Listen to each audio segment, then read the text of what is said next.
Bonjour à tous et à toutes, chers adhérents de BHC. Aujourd'hui, nous allons continuer à parler de la paracha de Shemot et nous allons essayer de comprendre un petit passage flou dans cette paracha. Quand Akadosh Baruch Hu dit à Moshe Rabbeinu, à Moïse, d'aller délivrer le peuple juif, de les sortir d'Égypte, alors Moshe commence à discuter avec Akadosh Baruch Hu pour lui dire que c'est pas lui la bonne adresse. Et de toutes les façons, les Juifs vont pas le croire. Ils vont pas le croire que Dieu s'est dévoilé à lui et que c'est lui qui doit les sortir d'Égypte. Alors Dieu lui dit, qu'est-ce que tu as dans ta main? Il lui dit un bâton, il lui jette-le. Le bâton se transforme en serpent. Moshe s'enfuit et Dieu lui dit, attrape-le par la queue et il redeviendra bâton. Et Dieu lui dit alors, si les Juifs ne croient pas ce premier signe, ils croiront le deuxième signe. C'est quoi le deuxième signe? Mets ta main dans ton sein. Et quand tu vas la ressentir, elle va devenir lépreuse, blanche et lépreuse. Et quand tu vas la remettre, elle va redevenir normale. Et s'ils ne croient pas ces deux signes-là, alors ils croiront le dernier signe. C'est quoi le dernier signe? Tu prends de l'eau du Nil et tu le verses à la terre et cette eau va devenir sang et va s'imprégner dans la terre.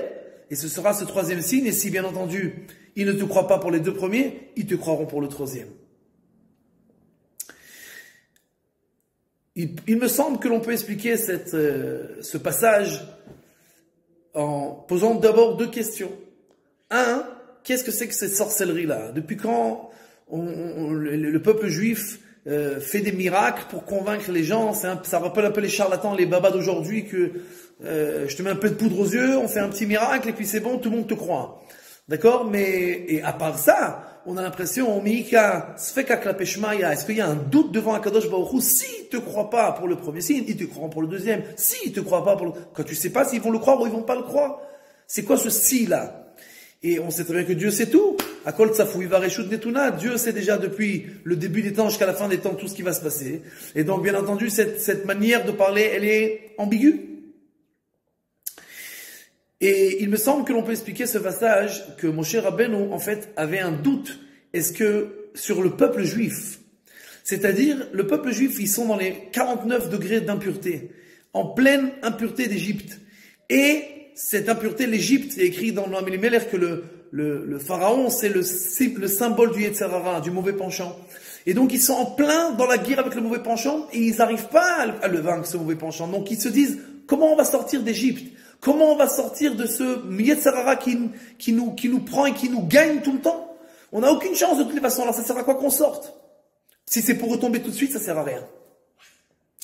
Dieu lui dit, tu as tout à fait raison. La Gemara dans Brachot, elle nous dit que un homme, quand le Yetzer Hara vient vers lui, il y a trois choses qu'il peut faire pour vaincre son Yetzer Hara. Un, étudie. L'étude de la Torah, c'est celle qui te protège tout le temps et d'un point de vue symbolique, et tu t'occupes de choses qui sont à un très haut niveau, et ta tête est occupée de choses importantes, et bien, et positives, et donc bien entendu, t'as pas le temps de t'occuper de bêtises. Si tu as vaincu ton Yetzer Hara avec la Torah, Inematov, c'est très bien. Sinon, fais Kriyat Shema. Reçois sur toi le joug divin.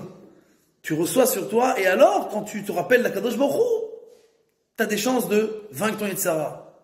Et si la Gemara, elle te dit, le Talmud nous dit, si ça sert pas non plus, alors, rappelle-toi du jour de ta mort. Les gens, ils font la fiesta parce qu'ils croient qu'ils vont jamais mourir.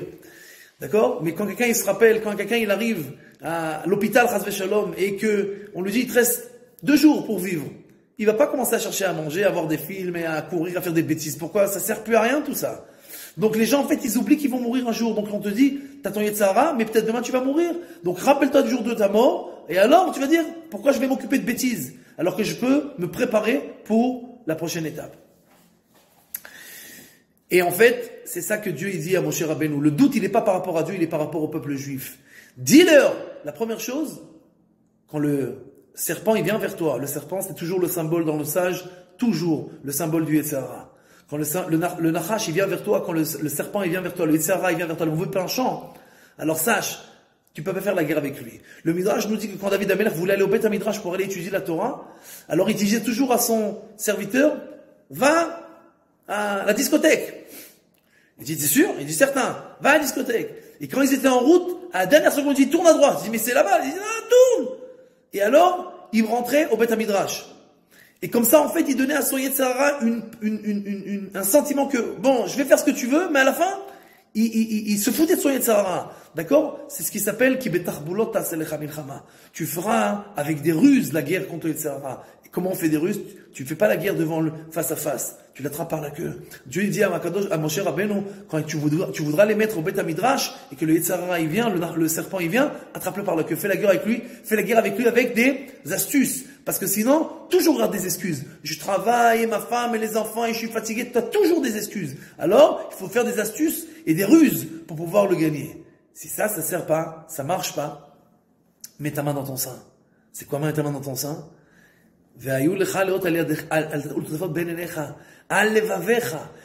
Ces paroles-là du Kriyat Shema, ils sont sur ton cœur. C'est-à-dire que tu dois toujours mettre ta main sur ton cœur et te rappeler ce qui est écrit sur ton cœur. Ce qui est écrit sur ton cœur, c'est la Kabbalat al-Malchut Shem qu'on reçoit sur nous le joug divin. Et si ça non plus, ça sert pas par rapport à Kadosh Baruch Hu. Dieu, il a aucun doute. Mais si les Juifs, ça va pas leur suffire, alors le troisième signe, il leur suffira. Tu prends l'eau et tu la verses, elle deviendra du sang. Le sang qui a Dam ou Nefesh. Le sang, c'est la vie. Et l'eau aussi, c'est la vie. Ki chaim même les motzaehem. L'eau, c'est la vie et le sang, c'est la vie. Et il y a écrit, tu viens de la poussière et tu reviendras à la poussière. Qui met à farbata avec la fatachor. Tu prends cette eau-là et tu la verses, elle deviendra sang et elle s'imbibera dans la terre. C'est-à-dire, rappelle-toi qu'à la fin, tu vas mourir de toutes les façons. Et alors là, c'est sûr, quand quelqu'un il se rappelle de ça, il pourra plus avoir de mauvais penchants. Il pourra toujours gagner son Yetzirah. Et ça, il dit à Kadosh Baruch Hu, si les Bnei Israël ils ont un doute qu'ils vont pouvoir vaincre leur Yetzirah et sortir d'Égypte, alors donne-leur ces trois signes, donne-leur ces trois modèles avec lesquels ils pourront toujours vaincre leur Yetzirah. Kol Tuv, Shavua Tov.